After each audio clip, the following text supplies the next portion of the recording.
আজ রবিবার, আকাশটা খুব সুন্দর দেখাচ্ছে, আর হচ্ছে যে দূরের পাহাড়টাও দেখা যাচ্ছে এখান থেকে। খুব ভাল লাগছে, দূরের শহরটাকেও দেখা যাচ্ছে। রোদ্দুরও বেরিয়েছে, আর হচ্ছে যে ওয়েদারটাও বেশ ভালো। আজকে রেহানকে বলেছিলাম বাজার করে আনতে, তো বাজার করে এনেছে। কলা এনেছে, অনেক কটাই কলা এনেছে। তারপরে হচ্ছে যে টমেটো এনেছে, একটা আলু আছে,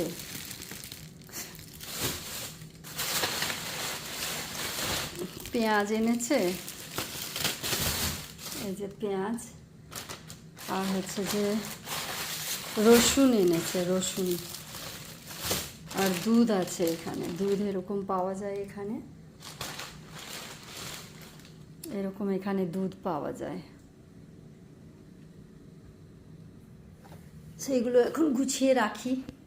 একটু ফুলকপি, পালং শাক এগুলো আছে, তো আমি ভাবছি আজকে একটু পালং শাক আলুর তরকারি বানিয়ে নেবো, আর ফুলকপি ভাজা করে নেবো, ফুলকপি আলু ভাজা কালো জিরে দিয়ে। দুজনে তো খাবো, অল্পতেই হয়ে যাবে।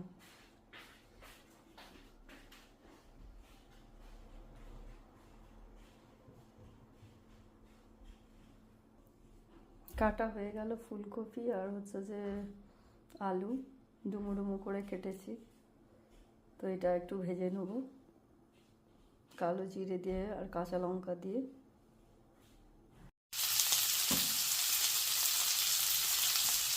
ফুলকপি আলু দিয়ে ফেলেছি, ফুলকপি আলু দিয়ে দিলাম। প্রথমে কাঁচা লঙ্কা আর কালো জিরে দিলাম, নাও একটু হলুদ দিয়ে নুন দিয়ে ঢেকে ঢেকে এটাকে ভেজে নেব।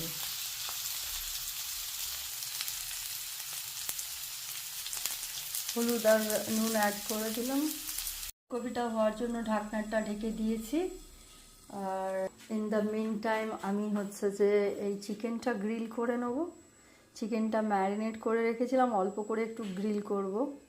রেহান অ্যাকচুয়ালি আজকে একটু বাইরে বেরোবে বন্ধুদের সাথে, সেই জন্য খেয়ে যাবে, তাই আমি তাড়াহুড়ো করে করছি। ডাল ভাত, চিকেন গ্রিল আর একটু সবজি বানিয়ে দেবো, সো খেয়ে চলে যাবে। এই এরো ফ্রায়ারে করবো। চিকেনটা সাজিয়ে দিলাম। এবার আমি গ্রিলের মধ্যে 20 মিনিটের জন্য আর কি ঢুকিয়ে দেবো এটাকে। তো 20 মিনিটের জন্য এটাকে সেট করে দিচ্ছি আমি।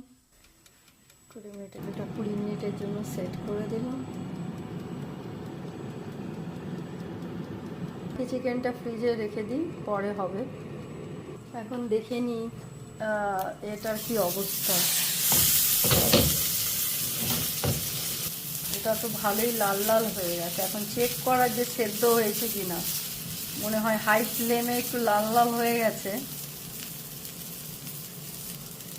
না, সব ভালোই সেদ্ধ হয়েছে, আর হচ্ছে নুন টুনও ঠিক হয়েছে, একটু ঝাল ঝালও হয়েছে। লঙ্কাটাই কারণ ঝাল ছিল।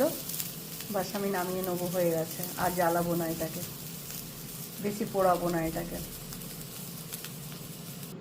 এতটা শাক আমি নিয়ে নিলাম, এই শাকগুলোকে কেটে নেবো। একটু মাটি আছে, ভালো করে পরিষ্কার করতে হবে। শাকটা আমার কাটা হয়ে গেল, এবার ভালো করে ধোয়ার পালা। ভালো করে ধুতে হবে। শাকটাকে একটু ভিজিয়ে রাখলাম, কারণ এর ভেতরে অনেক মাটি টাটি আছে, তো সেই জন্য একটু ভিজিয়ে রাখলাম। মিন টাইম চিকেনটাও হয়ে গেল। চিকেনটা বেশ সুন্দরভাবে হয়েছে, একদম লাল লাল করে, মানে গ্রিলটা খুব ভালো হয়েছে। যে কোনো শাকে আমার না রসুনের ফোড়ন ভালো লাগে, তাই আমি একটু কাঁচা লঙ্কা আর রসুনের ফোড়ন দিলাম। ফোড়ন দিয়ে শাকটাকে এতে দিয়ে দেবো। জাস্ট মানে আর কিছু অ্যাড করবো না। শাকটা দিয়ে দিলাম, এবার একটু নুন অ্যাড করে দেবো এতে।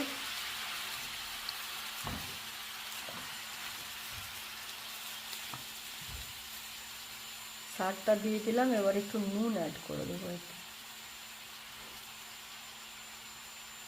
শাকটা জল ছেড়ে দিয়েছে। মিন টাইম আমি হাঁড়িতে ভাতও বসিয়ে দিলাম।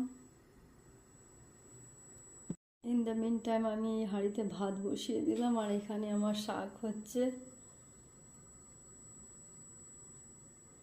হওয়ার পথে মোটামুটি অলমোস্ট সেদ্ধ হয়ে গেছে, নুন টুন ঝাল হয়ে গেছে, মোটামুটি শাকও হয়ে গেছে, নুন ঝাল সব ঠিকঠাকই হয়ে গেছে। টমেটোগুলো কেটে নিলাম, টমেটোগুলো ডাল বানাচ্ছি, ডালে দেবো। এই যে ডালটা আমার মোটামুটি সেদ্ধ হচ্ছে, তো টমেটোটা দিয়ে দিলাম। এদিকে আমার ডালও হয়ে গেছে, ডালটাকে ঢেলে নিয়েছি। এই হলো আমার আজকের মেনু। এখানে ডাল আছে, এখানে শাক আছে, এখানে চিকেন হয়ে গেছে, আর এখানে হচ্ছে যে ফুলকপি আলু ভাজা বানিয়েছি। ভাতও হয়ে গেছে, আমি এবার রেহানকে পরিবেশন করব, খেতে দেবো। রেহানকে খেতে দিয়ে দিলাম। রেহান খেয়ে নে, খাওয়া স্টার্ট কর বেটা।